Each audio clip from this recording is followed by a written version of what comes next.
नमस्कार दोस्तों। एक होटल से लगातार शिकायत आ रही थी कि इस होटल में गलत काम होता है। इस होटल में रेप करके लड़कियों को मार दिया जाता है। तो जब यह केस पुलिस के पास जाती है और पुलिस छानबीन करने लगती है तो पुलिस के हाथ कोई ठोस सबूत नहीं लगता है। तो छूछे हाथ जाती है, लेकिन फिर वहाँ से सूचना आती है कि फिर एक लड़की की हत्या हो गई, फिर एक लड़की का रेप करके मर्डर कर दिया गया। जब यह केस धीरे धीरे बहुत तेजी से बढ़ने लगता है तो पुलिस भी शौक हो जाती है कि आखिर ये कौन करवा रहा है, कैसे करवा रहा है। पुलिस के हाथ कोई ठोस सबूत नहीं लगता था तो पब्लिक उनसे गुस्सा होने लगती है। तब यह सब मामला पूरा देखने के बाद थाने वाले इस केस को सीबीआई को सौंप देते हैं और सोचता है कि सीबीआई को सौंपेंगे तो वह एक एक क्लू को देखकर पूरा छानबीन के साथ पता लगा लेंगे। जब यह केस सीबीआई के इंस्पेक्टर चमन कुमार को सौंपा जाता है तो वह सोचते हैं कि आखिर ऐसा क्या है इस होटल में कि कोई पकड़ में नहीं आ रहा है। ऐसा कैसे हो सकता है कि एक भी क्लू अपराधी छोड़ नहीं रहा है। तो वह चमन कुमार सोचते हैं कि अगर मैं इंस्पेक्टर के रूप में उस होटल में जाऊंगा छानबीन करने तो शायद सभी लोग सतर्क हो जाएंगे। कोई ना तो कोई होटल का ही आदमी मिला होगा, इंफॉर्मेशन पहले से ही वह दे देगा और सभी लोग एकदम सतर्क हो जाएंगे। तो वह सोचते हैं कि मैं इस होटल में एक नौकर का रूप धारण करके जाऊंगा, मतलब नौकर का वेशभूषा बना कर जाऊंगा। तब वह एक नौकर का वेशभूषा एक देहात गांव का लड़का की तरह एकदम कपड़े पुरान उरान पहन कर जाते हैं और कहते हैं कि साहब हमको इस होटल में काम दे दो, मैं बहुत गरीब हूँ। तो जो होटल का मैनेजर होता है कहता है इस होटल में काम नहीं है। तो वह सीबीआई इंस्पेक्टर चमन कुमार कहते हैं कि साहब इस होटल में हमको चाहे झाड़ू पोछा ही करने के लिए दे दो, चाहे बर्तन साफ करने का काम हो वह भी दे दो, कोई भी काम हो बस काम हमको दे दो। यही चमन कुमार कह रहे थे। तो वह जो होटल का मैनेजर होता है बहुत ही समझदार होता है और दयालु होता है, वह चमन कुमार को नौकरी पर रख लेता है। लेकिन जब चमन कुमार उस केस की खोज करने में लगते हैं, लेकिन जब उसके बाद कुछ खुलासा होता है तो उनकी आंखें फटी की फटी रह जाते हैं। उनके सामने कुछ ऐसा नज़ारा आ गया कि वह दंग हो गए और सहम गए कि आखिर कैसा हो सकता है। और जो भी यह बात को सुना सभी लोग हैरान हो जाते हैं। थाने की पुलिस भी आती है और वह भी देखकर एकदम सी शौक हो जाती है। तो आप भी सोच रहे हैं कि आखिर चमन कुमार ने क्या देखा, उस छानबीन में क्या उनको पता चला, एक ही रात में क्या वह पूरा मामला क्या निकल के आया। तो बने रहे वीडियो के लास्ट तक, बहुत ही रोमांचक कहानी है दोस्तों।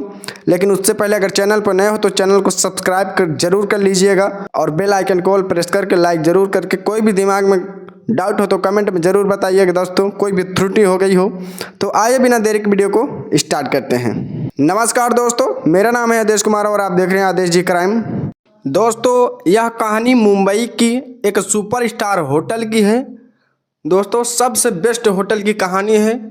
उस होटल की बार बार शिकायत आती थी, कंप्लेन आती थी कि वहाँ उस होटल में गलत काम होता है, लड़कियाँ बाहर से आती हैं और लोग उसका रेप करते हैं। और यहाँ तक यह होता है कि किसी लड़की की मौत के घाट उतार भी दिया जाता है।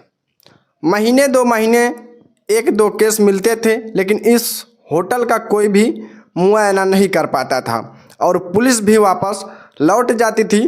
पता नहीं क्या था, किस मंत्री का था या किसका था, कोई पता नहीं था दोस्तों। लेकिन यह मामला आगे चलता गया और जब सीबीआई को यह केस दिया गया तो सीबीआई के जो चमन कुमार इंस्पेक्टर होते हैं उन्हें बुलाया जाता है और उनको वह फाइल सौंप दी जाती है और उन्हें हर बात बढ़िया तरीके से समझाई जाती है कि इस होटल में लड़कियों को लाया जाता है, रेप होता है और उनको मार दिया जाता है। आखिरकार यह कैसे हो रहा है और इसका पूरा ब्यौरा चाहिए, पूरी इसकी जानकारी चाहिए, सब कुछ चाहिए, फुल डिटेल चाहिए दोस्तों। इसके बाद जो चमन कुमार होते हैं वह फाइल लेते हैं और वह दिमाग लगाते हैं कि आखिरकार इसमें क्या होना चाहिए, कैसे इसकी पकड़ होगी, क्योंकि इस मामले को बारीकी से जांच करनी होगी, क्योंकि कौन लाता है और कहां से लाता है और इनका मेन ठेकेदार कौन है। तो दोस्तों जो चमन कुमार थे वह घर से निकलते हैं और निकलने के बाद एकदम नॉर्मल हो जाते हैं, फटे पुराने जैसे कपड़े पहनते हैं, जैसे एक आम पब्लिक में कोई लड़का नौकरी के लिए जाता है और उसी होटल पर दस्तक देते हैं। और जाने के बाद वहाँ मैनेजर से मिलते हैं और कहते हैं कि सर हमें नौकरी चाहिए, हमें नौकरी की आवश्यकता है, और अगर आप हमें वेटर की नौकरी भी दे दे तो हम कर सकते हैं, लेकिन अगर वेटर की नौकरी ना हो तो आप बर्तन साफ़ करने की नौकरी मिल जाए तो भी हम कर सकते हैं, क्योंकि हम बहुत परेशान हैं, हमारे माता पिता बहुत गरीब हैं और बूढ़े हैं और हमारे पास ज़मीन जायदाद है नहीं, हम बहुत तंग आ चुके हैं। और अगर बर्तन साफ करने को मिल जाए या फिर झाड़ू पोछा करने को मिल जाए तो भी हम करने को तैयार हैं। तो दोस्तों बहुत ज़्यादा गिड़गिड़ाता है। वहाँ पर 2-4 लड़कों की आवश्यकता भी थी तो उन्हें सेलेक्ट कर लिया जाता है, लेकिन यह कोई नहीं समझ पाता कि सीबीआई का मतलब होता है कि कोई जान ना पाए और मामला भी पूरा सुलझ जाए। तो वे आम पब्लिक की तरह काम करते हैं और ऐसे काम करते हैं कि मानो इन्हें कोई बात का अंदाज़ा ही ना हो कि यहाँ क्या होता है और क्या नहीं। लेकिन वह धीरे धीरे सीबीआई की तो आप जानते ही हैं कि वह कैसे कैसे करके सुलझा ही लेता है। वह धीरे धीरे काम करते हैं और काम करने के बाद एक नज़र आने जाने वालों पर भी रखते हैं। और जब धीरे धीरे 2-3 महीने के बाद उसके अंदर जासूसी का काम मिलना शुरू हो गया, यानी उन्हें छूट मिल गई इधर उधर जाने आने की, तो दोस्तों जब लड़कियां आती हैं और एक लड़की का रेप होता है, उसका मर्डर होता है और उसके सामने उस लड़की को किसी को भी पता चलने नहीं देते और उस लड़की का अंतिम संस्कार कर दिया जाता है, उसे गटर में फेंक दिया जाता है। लेकिन वह सब कुछ देख रहे थे कि क्या होता है दोस्तों। जब वह अपने सारे कागजात और सबूत पक्का कर लेते हैं तो पक्का करने के बाद उसके बाद वहाँ छापा मारते हैं और छापा मारने के बाद जो वहाँ का मेन मालिक होता है उस मेन मालिक के हाथ तक पहुँच जाती है। और जब पूरा सबूत मिलता है तो वह पूरा अपना बल दिखाते हैं और अपनी पूरी सीबीआई टीम को तुरंत ही बुला लिया जाता है और सीबीआई की टीम तुरंत आती है और एकदम से उस एरिया को घेर लिया जाता है और उस होटल को सीज कर दिया जाता है। उसी वक्त होटल जब सीज हो जाता है और जब मालिक को कस्टडी में लिया जाता है तो जितने वर्कर होते हैं और जितने सरगना लोग होते हैं, जितने आने वाले पैरवी के होते हैं, सबको उसी होटल में बुलाया जाता है और सबको उसी जगह पर बैठा करके एक एक बात पूछी जाती है।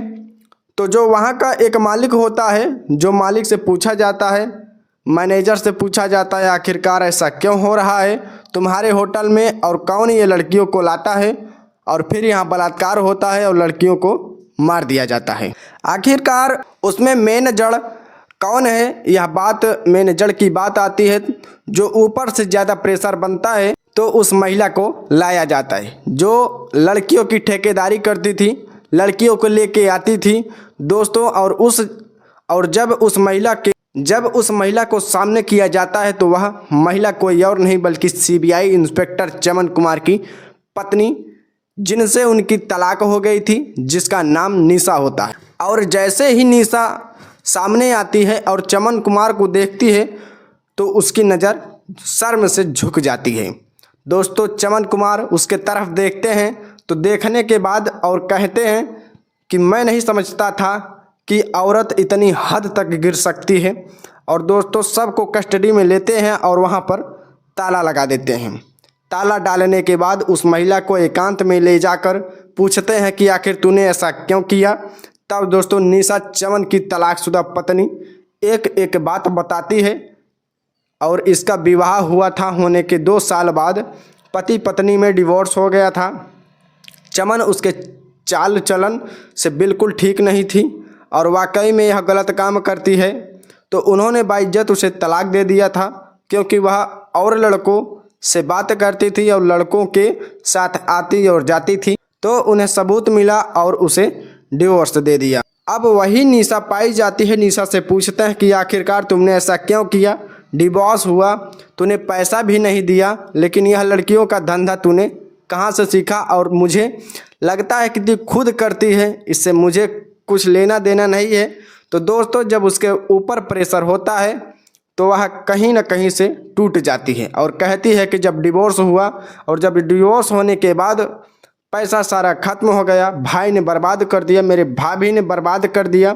इसके बाद होटल मालिक से मेरी बात हुई और होटल मालिक से बात होने के बाद और लड़कियों से मैंने कुछ संपर्क किया और मैं भी इस दलदल में घुस गई।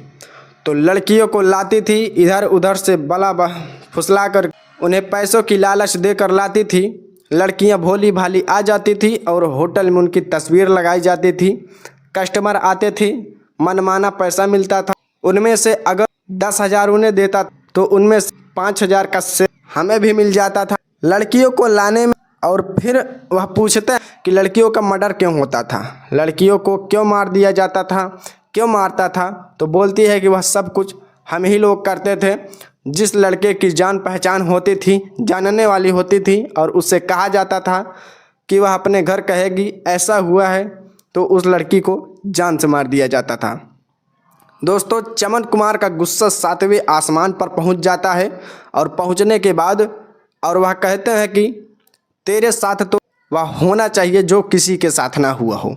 और वह तुरंत उसके खिलाफ मुकदमा लिख लिया जाता है और उस मालिक के खिलाफ भी मुकदमा लिख लिया जाता है। मैनेजर को भी नहीं छोड़ा जाता है। तो मेन उसमें लोग होते हैं, उनको किसी को भी नहीं बख्शा जाता है। और चमन कुमार अपनी पत्नी के खिलाफ इतना तगड़ा मुकदमा लिखते हैं कि वह औरत पहले से ही गलत थी और चमन कुमार को भी धोखा दिया था, तो उसे आजीवन तक पहुंचाने का उन्होंने केस दर्ज करवा दिया दोस्तों। और उसके बाद वह निशा उनके पैर पकड़ लेती है और कहती है कि मुझे माफ़ कर दो, ऐसा कभी नहीं होगा। लेकिन चमन कुमार कहते हैं जो होना था वह हो चुका है और तूने ना जाने कितनी मासूम लड़कियों की ज़िंदगी खराब की है और तूने ना जाने कितने लड़कियों के साथ गलत काम किया है और उन्हें दुनिया से ऊपर पहुंचा दिया।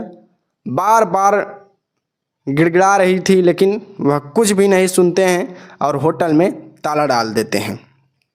और सीज करने के बाद उन सब के खिलाफ मुकदमा दर्ज करने के बाद और सबको जेल के सलाखों के पीछे डाल दिया जाता है दोस्तों। और उधर चमन कुमार का जब यह काम देखा जाता है तो उन्हें और भी पद से आगे बढ़ा दिया जाता है दोस्तों। और चमन कुमार ने वह काम करके दिखाया जो किसी ने नहीं दिखाया। तो उन्होंने पत्नी का, क्योंकि वह तो पहले से तलाक ले चुकी थी और अच्छा काम करती तो अच्छा काम होता। अधिकारी सब एक जैसे नहीं होते दोस्तों, अधिकारी में भी रहम होता है, दया होता है, उनके भी बीवी बच्चे होते हैं। लेकिन इसीलिए उन्हें अधिकारी बनाया जाता है कि दूध का दूध और पानी का पानी होना चाहिए और कोई पता नहीं लगाता कहाँ क्या हो रहा है और किसी को पता नहीं है। ज़िंदगी लोगों की भ्रष्ट है और गरीब बेचारी जेल के सलाखों में है और जो मर्डर करने के बाद पैसे देते हैं वह बाहर घूमते हैं और लोगों के साथ ऐश करते हैं। ऐसा भी हो रहा है दोस्तों। हमारी कहानी कैसी लगी हो कमेंट में अवश्य बताइए। इस कहानी को सुना करके किसी को परेशान करना नहीं, किसी का दिल दुखाना नहीं, केवल आप लोगों को जागरूक और सचेत करने का मेरा उद्देश्य है, ताकि आप लोग भी सचेत और अपने बच्चों के साथ, अपने बेटों के साथ, अपनी पत्नी के साथ, अपने परिवार के साथ, ताकि कोई हादसा ना हो जाए, कोई गलत ना हो जाए दोस्तों। अगर आपको यह वीडियो अच्छी लगी हो तो वीडियो को लाइक करके चैनल को सब्सक्राइब कर दीजिएगा। तो फिर से मिलते हैं कल एक और नई वीडियो के साथ। तब तक लिए जय हिंद।